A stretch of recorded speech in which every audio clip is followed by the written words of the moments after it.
L'exercice qui conclut la World Policy Conference est toujours un peu artificiel. Il s'agit pour les uns un peu frustrés de dire ce qu'ils auraient aimé entendre ou ce qui n'a pas été dit.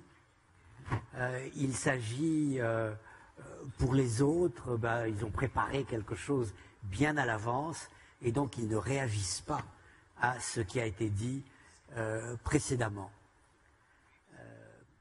Moi-même, ce qui m'a frappé dans cette 8e édition de la World Policy Conference, c'est un certain nombre de moments, dont un moment particulièrement fort avec Lionel Zinsou, où on a parlé d'identité et où je me suis rendu compte que le grand péché du monde occidental n'était pas nécessairement l'arrogance, mais tout simplement le manque de curiosité.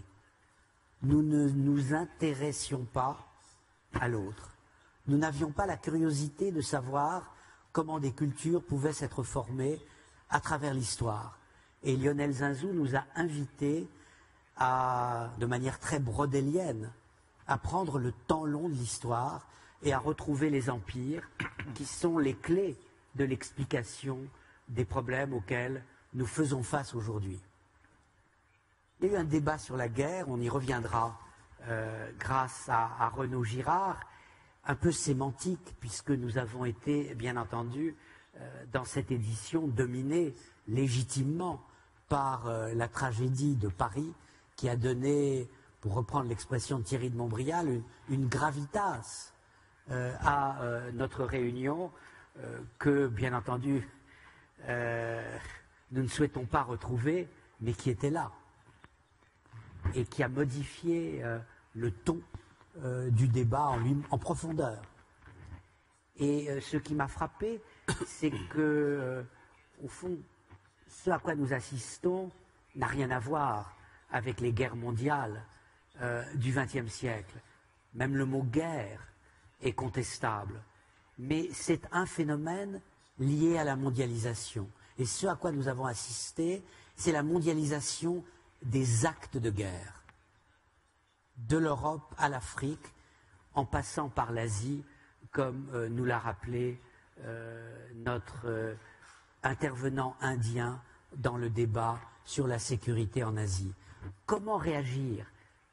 Par où doit passer la global governance? Est-ce qu'on peut s'inspirer du passé? Est-ce qu'on peut même rêver qu'en 2015, on puisse repenser à ce qui se passait en 1815, le congrès de Vienne? Y a-t-il une sainte alliance contre Daesh qui est en train de se constituer, comme s'était constituée en 1815 une sainte alliance? Je ne crois pas que cela soit possible. Je crois que cette analogie présente autant de dangers qu'elle peut nous être utile, mais je voulais, avant de lancer le débat, vous donner mes propres sentiments par rapport à une édition de la World Policy Conference qui m'est apparue exceptionnellement riche cette année. Alors, j'ai essayé d'organiser le débat de manière thématique. Donc, le point de départ, c'est quand même le Moyen-Orient, qui nous a servi tragiquement de fil conducteur au cours de ces journées. Donc, je vais d'abord donner la parole aux orateurs qui traitent du Moyen-Orient. Ribal et Meir. Ensuite, on passera à l'Europe avec Miguel. Ensuite, on ira vers l'Asie. Et on terminera avec le monde et Renaud Girard qui traitera de sa définition des guerres. Ribal, vous avez la parole. Thank you very much, sir. Thank you for having me again this year. First, I would like to start by expressing my regret that His Excellency, the Foreign Minister of Qatar, is not here in this room to listen to what I have to say. Even though I think that such a platform, such a prestigious conference is here to bring people from different minds in a democratic set so that we could discuss things that we could agree on or things that we could differ on. But again, he has not accepted. He refuses to be in the same room as me, and that's very unfortunate. Because I'm very critical, of course, of Qatar, as I am of many other countries, of the situation that has been going on in my own country, in the Middle East, in North Africa. But again, I am not the only one who has said so. As you have heard last year, Vice President Biden, when he was addressing students at Harvard University, he said very clearly that the problem in the region, our problem in the region and in Syria, it's our allies who have started a Sunni-Shia war to bring down the regime and deliberately cultivating groups such as ISIS, Al-Nusra, the Muslim Brotherhood, and others. He's of course not the only one. You also have, for example, the former head of counter-espionage and counter-terrorism in France, Mr. Bernard Stouarcini, who also said that Qatar and Saudi Arabia were behind all extremist groups from Afghanistan to Syria to Lebanon, Egypt, and Africa. And he actually specified Qatar when he said that Qatar was backing those Islamist groups fighting the French troops in Mali. You also have, for example, former head of Interior Intelligence, Mr. Yves Bonnet, who also came out and said Saudi and Qatar are backing Islamist groups in France.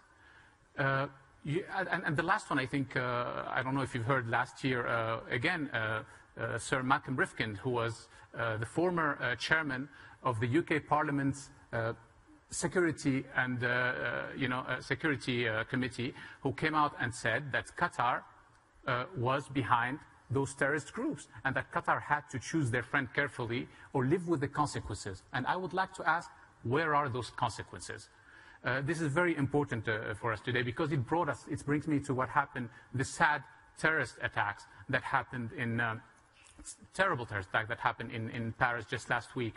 As I've been saying for many years now, that we have to come together to tackle Islamic extremism. As I've been saying from the World Policy Conference last year in Seoul, actually, I've warned that the international community should come together to fight Islamic extremism.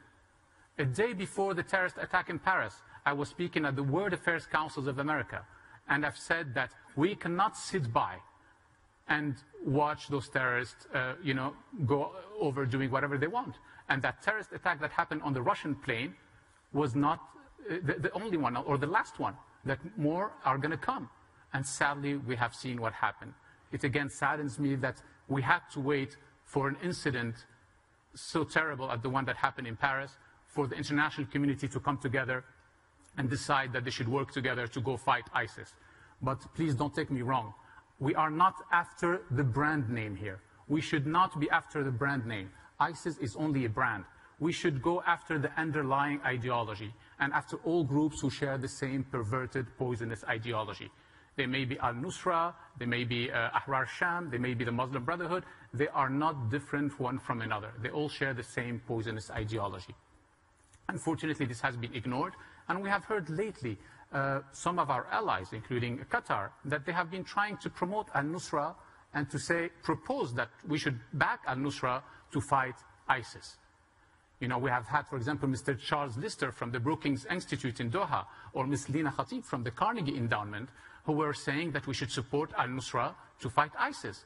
Even lately, just a couple of months ago, we had General Petraeus, who came out and said we should support Al-Nusra to fight ISIS. But this is insane. You know, we should not forget that the ones who were behind the 9/11 attack, the 7/7 bombing in London, and the Madrid train bombing were not ISIS. It was Al-Qaeda, which is Al-Nusra now, their branch in Syria. So we should not, of course, disregard this. And we should also remember what Michael Morell said in August 2013, who was the former head of the CIA. Just before he left, he says that those extremist groups in Syria, he did not say a name or brand, they have become the greatest threat to our national security. And we, being in Europe, should have understood that the threat is much greater on us here. And we should have understood, from them. Theresa May, the Home Secretary of the UK, last year said that they had actually stopped not less than 40 attacks on the UK. It's enough to have one only to slip of the net, to have lost many civilian lives. And again, we have not listened. Sure you have heard lately, last week actually, Ayman al-Zawahiri, the leader of Al-Qaeda, coming out with a statement, a recorded statement on the internet. And he was very clear. He said, the Americans, the Russians, the Iranians, the Alawites, and Hezbollah are coordinating their war against us. Shouldn't we stop fighting amongst ourselves to direct our attacks against them? This is, and unfortunately nothing was done. Because those people, we have to understand, in their ideology, they believe in killing all those who do not share their perverted ideology. And they believe in establishing an Islamic caliphate state, not only in the Middle East, but from Xinjiang, China, to Andalusia, Spain. And that's the reality of how poisonous their ideology are and why we have to come together to stop them. I've heard lately, again, some people criticizing Russia's intervention in Syria and that they were attacking groups who are supposedly our allies. I don't understand who are exactly our allies, because over 2 years ago you have US Attorney General Eric Holder, who came out and said all the groups in the Free Syrian Army, most of the groups in the Free Syrian Army follow the Al-Qaeda ideology. Again, you have former US ambassador to Syria, Ambassador Ford, who was working closely with the Syrian rebels. He just came out again a few months ago and said that our problem in the US is that we have been backing and arming groups who have fought all along alongside al-Nusra, and that was terrible. I welcome, of course, the measures that, drastic measures that the UK has taken lately, and I think that in Europe we should follow with their measures of going after all those who incite hatred and violence, and close down all the premises they use to promote extremism, and close down their TV stations, their websites. And I think in Europe we should do the same. But it's not enough to do that or to go after them, to have a coalition going after them in Iraq and Syria. We also have to know that as long as they continue to have the backing and the support of some countries, they will continue to do the same. We have to know that these Islamic extremists are worse than the Nazis and a lot more dangerous, because they don't have a country that we could invade. They don't have an army, a single army that we could fight. They don't have an ambassador that we could threaten. They are within each of our countries. Thank you very much. Thank you very much.